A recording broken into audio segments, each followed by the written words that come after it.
मुझे लगता है 30 साल की उम्र 30 years is the age of impact. मतलब एक ऐसी एज जिसमें सारे पुराने लाइफ डिसीजन, सारी अच्छी बुरी आदतें एक्यूमुलेट होके रिफ्लेक्ट होने लगती हैं।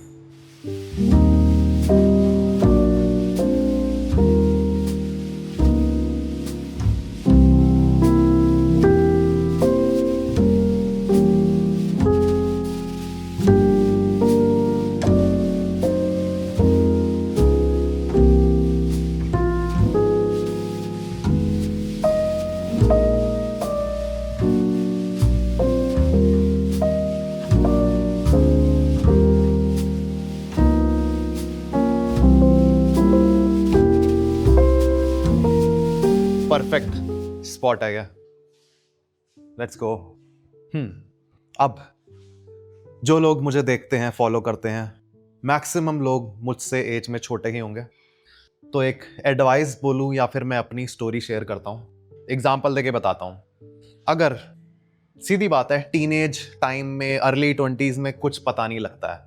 अगर कोई तुम्हारी बुरी आदत है, खराब आदत है, तुम स्मोक करते हो, ड्रिंक करते हो, यही दो चीजें आ रही है मेरे दिमाग में, और कुछ भी हो गया, अर्ली एज में लगता है कुछ नहीं हो रहा है, और अगर नुकसान हो भी रहा है तो वो इतना कम है कि पता नहीं लग रहा है। पर again the thing is, every single thing counts, और जो वो नुकसान है वो बेशक बहुत छोटा हो और उस टाइम पे तुम्हें ना दिख रहा हो, वो एक्यूमुलेट हो रहा है, बॉडी में हो रहा है। मे बी वो 0.001% है, पर जब तुम उसको 10 साल करोगे, 5 साल करोगे, तो एड ऑन होते होते कुछ ना कुछ नेगेटिव इम्पैक्ट बॉडी पे दिखाएगा ही दिखाएगा। और एज ऑफ इम्पैक्ट से मेरा यही मतलब है कि 30 या 30 के आसपास वो एज है जब वो नेगेटिव पार्ट इतना एक्यूमुलेट हो जाता है कि उसके साइड इफेक्ट दिखने लग जाते हैं। लाइकवाइज अच्छी हैबिट के साथ भी सेम होता है, उसके बेनिफिट विद टाइम एक्यूमुलेट होते रहते हैं, और एक एज ऐसी आती है जब तुम्हें डिफरेंस पता लगता है खुद में और उन लोगों में जो वो हैबिट्स फॉलो नहीं कर रहे, या फिर जो लोग वो नेगेटिव हैबिट्स फॉलो कर रहे हैं। क्योंकि मैं अपने फ्रेंड सर्कल की ही बात करूं, एज मैं 30 साल का हूं, तो एक दो फ्रेंड ही हैं मेरे जो ट्रेन करते हैं या फिर एक हेल्दी लाइफस्टाइल फॉलो कर रहे हैं। जो नहीं कर रहे, उनमें से काफ़ी लोग ऐसे हैं जिनको कुछ ना कुछ हेल्थ कॉम्प्लिकेशन है। अब 30 एक बस टिपिकल एज लेके चल रहा हूं मैं, ऐसा नहीं है कि तुम 30 के हो गए तो एकदम सब खराब हो गया या सब बढ़िया हो गया।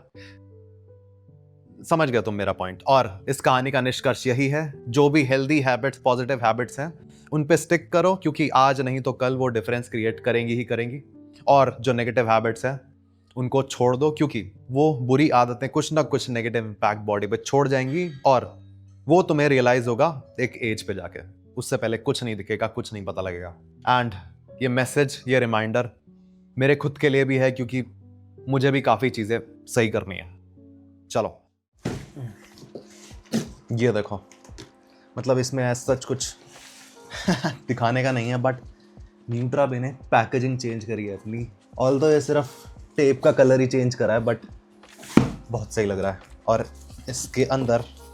इसके अंदर है एक यीस्ट, अनफ्लेवर्ड पी प्रोटीन, एक फ्लेवर्ड पी प्रोटीन, एंड मेरा favourite supplement of all time, creatine. ये थोड़ी दुकान साइड करें अपनी, बताने का नहीं है वैसे, बट ठीक है। रिसेंटली एक बंदा आया मेरे पास जिम में ही, उसने मुझे एक ऐसा सप्लीमेंट दिखाया जो ट्रस्टिफाइड की सर्टिफिकेशन में फेल हो गया। और सेकेंडली, किसी भी क्रिएटर पे, मैं खुद को भी इंक्लूड कर रहा हूँ इसमें, आंख बंद करके भरोसा मत करो। और सही बताऊँ ना, कोई मुझसे पूछता है ना सप्लीमेंट की, हाँ मैं सजेस्ट करता हूँ न्यूट्राबे, बट मैं ये नहीं कहता कि ये नहीं लेना, वो नहीं लेना। मैं सिर्फ इतना बोलता हूँ कि जो तुम्हारे पास सप्लीमेंट आए, ये मेक श्योर कर लो कि वो बस ओरिजिनल तुम्हारे पास आ जाए। और मैं एक चीज़ और सजेस्ट करता हूँ कि उसको, उस सप्लीमेंट को डायरेक्टली उस ब्रांड की वेबसाइट से लो। और जो मैं न्यूट्राबे का स्टैक मंगाता हूँ, वो मैं खुद न्यूट्राबे की वेबसाइट से मंगाता हूँ। जैसे कोई भी इंडिविजुअल ऑर्डर करेगा वैसे ही मैं ऑर्डर करता हूँ, कोई फ़र्क नहीं है। ब्रांड मेरे को अलग से कुछ नहीं बेचता, ये सब बताने वाली बात नहीं है, बट ठीक है। अब बात हो ही रही है, तो न्यूट्राबे के ये चारों product third party lab tested है, और स्पेशली ये क्रिएटिन, इसके पास 3 इंडिपेंडेंट सर्टिफिकेशन है, और ये चारों प्रोडक्ट्स ट्रस्टिफाइड सर्टिफाइड तो है ही। तो मेरे न्यूट्राबे के इस स्टैक का लिंक और एक डिस्काउंट कोड तुम्हें डिस्क्रिप्शन में मिल जाएगा, चेकआउट कर लेना। चलो, ये भी अच्छा हो गया, मैंने वेबसाइट खोली, मसल मेनिया सेल चल रही है, डिफरेंस तो है, सस्ता मिल रहा है। शेट, गलती कर दी मैंने, थोड़ा लेट मंगाना था। आज मैं अपना कॉन्फिडेंस घर पे भूल गया, और कॉन्फिडेंस से मेरा मतलब है अब मेरे ईयरफोन्स, क्योंकि बहुत फ़र्क पड़ता है जब तुम्हें कुछ सुनाई नहीं दे रहा होता। तुम ही दिख ये क्या, कौन सी होती है भाषा ये? हाँ, बंगाली। तुम्हें दिख ही रहा होगा मेरी फॉर्म थोड़ी और चेंज हुई है बारबल रोइंग की। और चेंज से मेरा क्या मतलब है, जब मैं रोइंग कर रहा होता हूँ ना तो प्लेट ऑलमोस्ट टच होने वाली होती है, और मेरी जो बॉडी है ना वो ऑलमोस्ट हॉरिजॉन्टल होती है। इस एंगल से बेटर पता लगेगा। शीश, मैंने तो खुद पहली बार मतलब फॉर्म चेंज करने के बाद आज देख रहा हूँ मैं अपनी फॉर्म हॉरिजॉन्टल ही है, इससे नीचे तो क्या ही जाएगा। ये सब जो मैं दिखा रहा हूँ इसका मतलब ये भी नहीं है कि अगर तुम थोड़ा अपराइट होके लगा रहे हो तो वो गलत है। मैं बस अपने ईगो को आगे नहीं आने देना चाहता।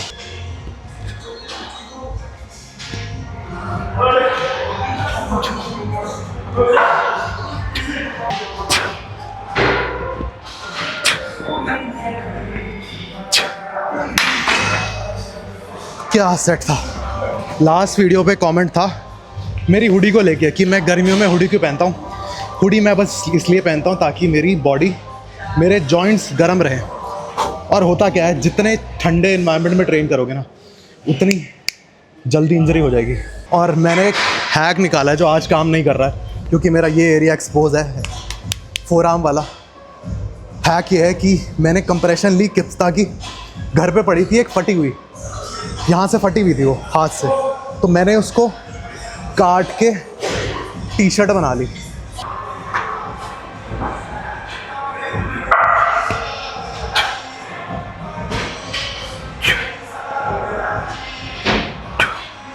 अभी ये हैक उतना बढ़िया काम नहीं कर रहा है क्योंकि मेरा फोरआर्म वाला जॉइंट एक्सपोज है, तो ठंड लग रही है इधर, और सही बता रहा हूँ मेरे को पेन फील हो रहा है अभी इधर, इसीलिए मैं हुडी पहन के ट्रेन करता हूँ।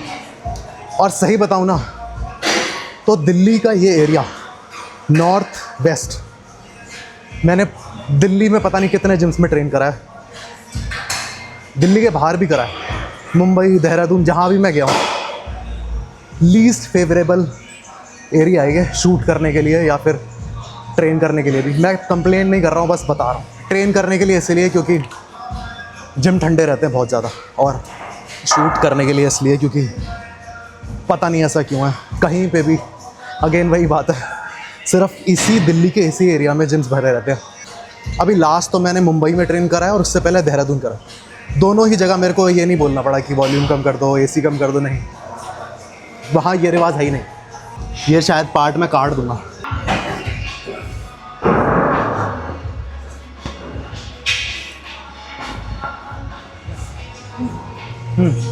अब लास्ट वीडियो पे एक कमेंट और था कि मैंने अपनी नो ब्रो स्प्लिट करनी क्यों छोड़ दी।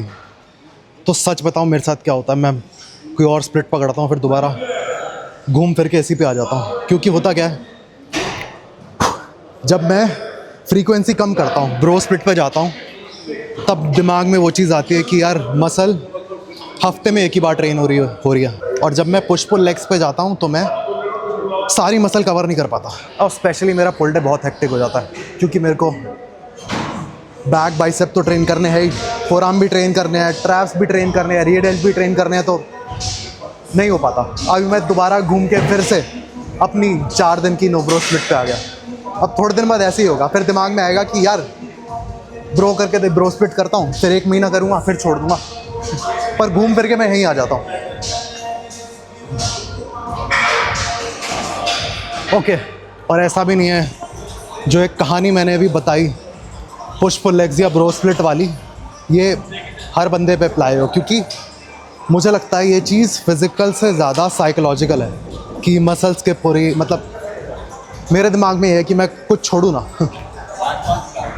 चलो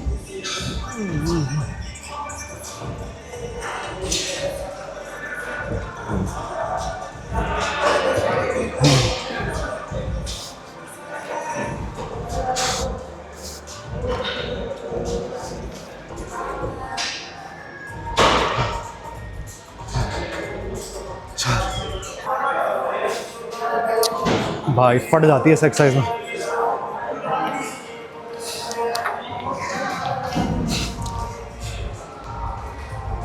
सब पाक भाई,